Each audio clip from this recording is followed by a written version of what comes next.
Hello, my name is Whitney Cochran, and for my oral presentation, I will be speaking about the 1999 Sam Mendes feature film American Beauty, starring Kevin Spacey. This film did win the 1999 Academy Award for Best Picture. It is a beautiful and complex piece of cinema, and it's rich with content for analysis, but in my presentation, I will be focusing on the main character's attempts to adhere to or reject their normative gender roles, as well as how they're affected by their social status. To end my presentation, I will be discussing the symbolism in the use of the color red throughout the film. To begin, I will first discuss Lester Burnham. He is the main protagonist of the film, played by Kevin Spacey. He posthumously narrates the film, and the story is told mostly from his point of view. He is a middle-aged, middle-class man who is going through a midlife crisis. He rejects his social status, his gender role, as well as age-appropriate behavior, and begins to regress to behaving the way he did when he was a teenager. He obtains a menial job at a fast food restaurant, begins smoking weed, and starts working out to impress his teenage daughter's best friend, who he has begun to have sexual fantasies about. He also begins to patronize his wife by speaking to her as though she is his mother. For example, saying, "Uh-oh, Mom's mad," when Carolyn catches him smoking weed in their garage. The reason for all of his behavior is a desire to be back at a time in his life when he thought he was the happiest, his teenage years. He describes them to his neighbor by saying, "All I did was party and get laid. I had my whole life ahead of me." Next, I'll be talking about Lester's wife, Carolyn. She's a real estate agent who desperately craves success as well as financial wealth. She fully embraces her upper middle class social status, and she's obsessed with material possessions as well as the image of having a perfect family. She does not, however, adhere to her normative gender role. Carolyn is the main breadwinner of the family and can be incredibly cruel, controlling, and distant to both her husband and her daughter. She also has an affair with a rival real estate agent, and all of those traits are normally associated with males. The next person I'm going to discuss is Carolyn and Lester's daughter, Jane. She is a teenager, and it is obvious from the beginning of the film that she is not normal. Her mother criticizes her unusual and androgynous manner of dress by telling her that she has succeeded admirably in looking unattractive.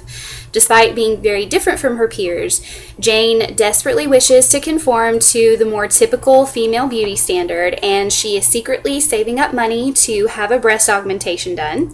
She also participates on a basketball pep squad and becomes friends with a very pretty and popular student named Angela, who she really has nothing in common with, to try and be more normal.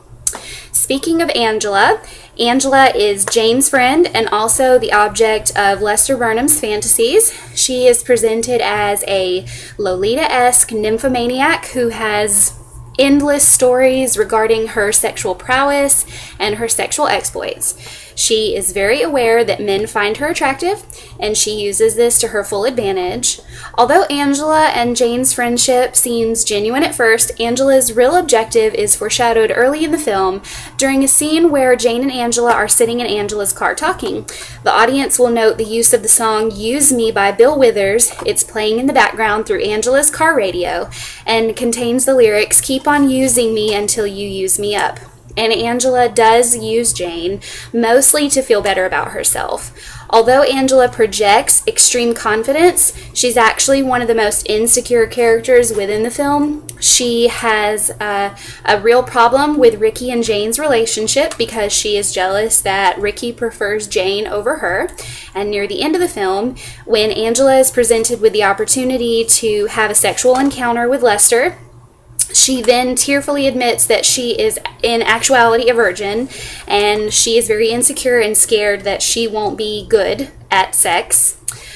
This moment of honesty actually ends up providing Lester with the opportunity to redeem himself from his actions in the rest of the film. He immediately reverts back to a more fatherly role. He covers Angela's body with a blanket, and he fixes her something to eat and consoles her, makes her feel better about the situation, as well as inquiring about his daughter's health and happiness.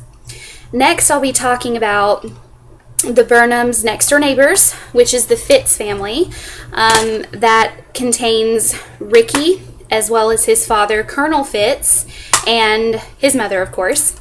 As I said before, they live next door to the Burnhams. Ricky actually sells marijuana to Lester and develops a friendship with him throughout the film, as well as a romantic relationship with Lester's daughter, Jane.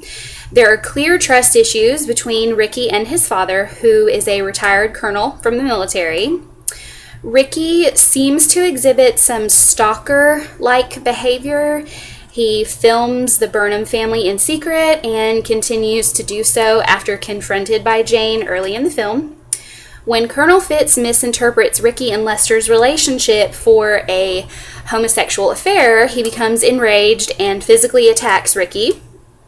Colonel Fitz actually shows a very heated dislike for homosexuals throughout the film, making sarcastic comments about the gay couple that lives in the neighborhood, as well as using the word faggot on multiple occasions throughout the film.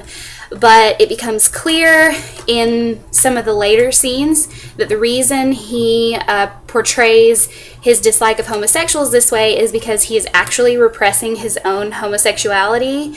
He attempts to kiss Lester and is rejected, and this leads him to actually murder Lester in some of the last scenes of the film as Lester sits in the kitchen looking at a picture of Carolyn and Jane.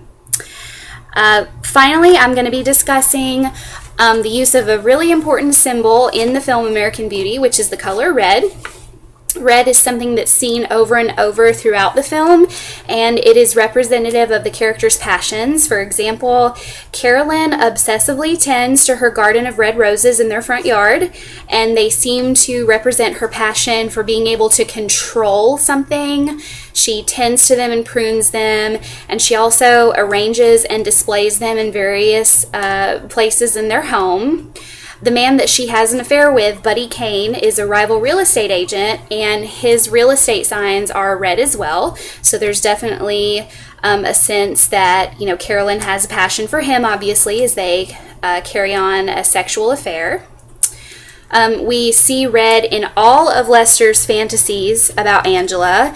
He imagines her body covered with red rose petals, which is actually seen on the cover of the film here. And he finds a rose petal in his mouth after he kisses her in one of his fantasies. One of the reasons this is actually more interesting is because the rose petals are a deconstructed version of his wife's roses, and he does seem to have a lot of animosity for his wife's need to be very controlling. In the last scenes of the film, when Lester is shot and murdered while looking at a photograph of his family, he actually has a dying vision of his daughter walking through their front door as a little girl. And it will be noticed throughout the film that the Burnhams' front door is red. In this moment, we see that Lester has discovered his real passion is his family, but it is an epiphany he has as he's dying, while his red blood is splattered all over the kitchen and Colonel Fitz is covered with it, who is the man who murdered him for rejecting his homosexual advances. So this concludes my presentation about the 1999 Sam Mendes film American Beauty. Thank you.